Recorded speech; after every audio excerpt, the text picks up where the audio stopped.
coming home, I'm coming home. Tell the world I'm coming. Good morning, everybody. I'm Christina Barrows, and I love crystals. Yay!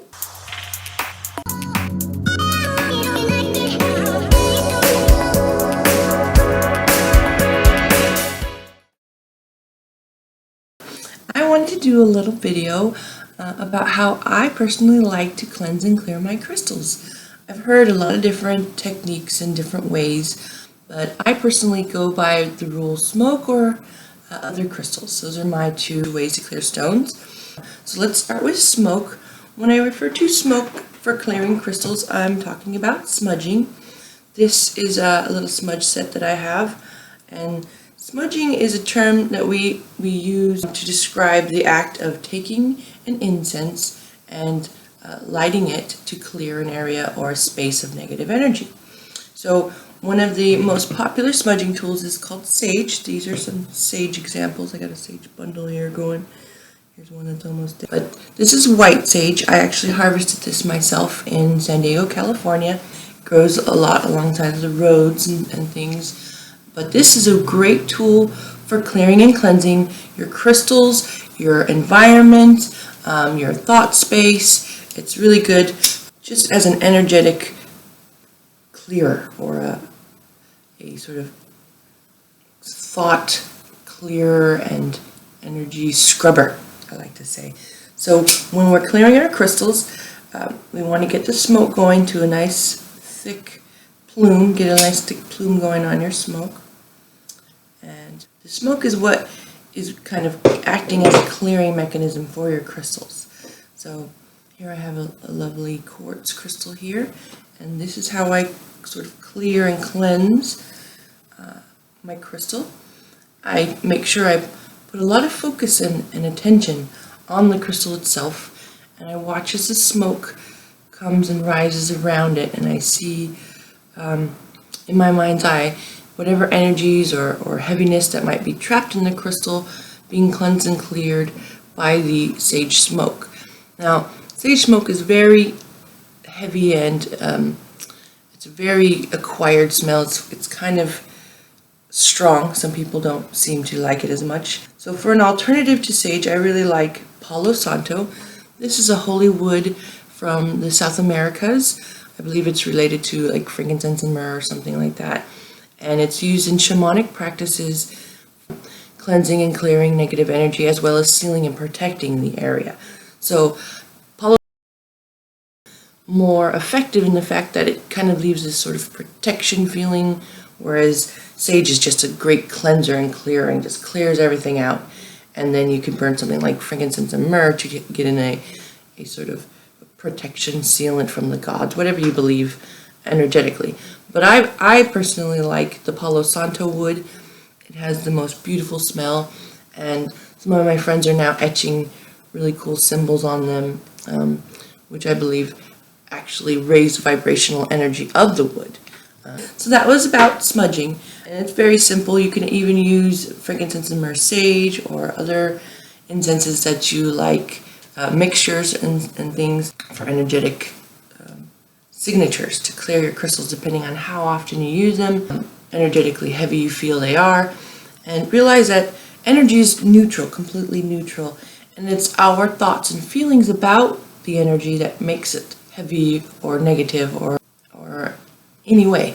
It's our mindfulness. So another way that we can use to clear and cleanse crystals is, like I said, other crystals.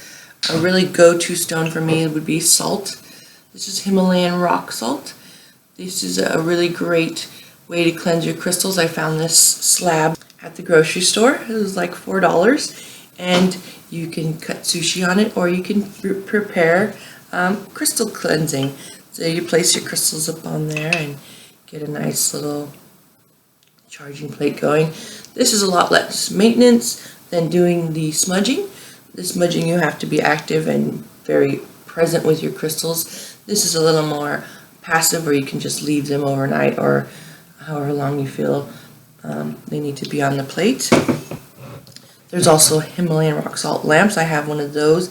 It's very nice for cleansing and clearing your environment. Another way is a cluster. This is a cluster of crystals. When you have a bunch of crystals together with points all coming off the top, that's what we refer to as a cluster. And clusters are really great for cleansing and clearing other crystals because they're all generating their own environment of high-packed, high vibrating energy. So this is actually a salt cluster. Halite. You can use any kind of cluster like a quartz or an amethyst or a citrine. Typically, I see a lot of amethyst or citrine clusters used as clearing crystals. So you just place your crystal there on the cluster and leave it. It's another passive way to cleanse your crystals. Another really great cleansing tool is an orgone generator. These are man-made resins where people put metal and crystals inside of resin to create a energy clearing generator. The thought process behind this is it attracts negative energies and cleanses them through the metals and crystals inside of the resin and then emits a higher cleansed energy. And I really like in my crystal healing practices because it seems to raise the environment, it raises the crystal energy, and it never absorbs or takes anything in. So this is a great tool to have with your crystals. Just keep them together. I feel like it's a very good cleanser. So those are some of my favorite ways to cleanse and clear crystals. I've heard of, hematite, a bowl of hematite, salt water. I personally don't like to use water because a lot of crystals can change in water. And I don't like to use sunlight so much because some crystals can change color. So you really kind of need to make a relationship with your rock collection, and they will kind of give you guidance about how they like to be cleansed. Oh, actually, I forgot one more guy who's my most favorite cleansing of a crystal, the crystal called selenite. So selenite is a beautiful gypsum mineral, and selenite, this is one of my personal collection favorites. This is called Nika selenite, and it's crystal clear. Typically, you'll see selenite more this color, where it's very fiber optic, and it does this sort of dance with the light. This is my little selenite bear. Love him. Selenite is really great for clearing and cleansing other crystals and your energy field and your environment as well. So this is probably my number one go-to cleanser. I love how I forgot about it and stuck it in at the end. Yeah, well, So that's how crystals work. But selenite and rock salt together are a powerhouse of cleansing for your environment, for your crystals, and also, like I said, your jewelry. If you wear a lot of crystals on you, it's really great to have a selenite cleanser for your physical space and for your environment.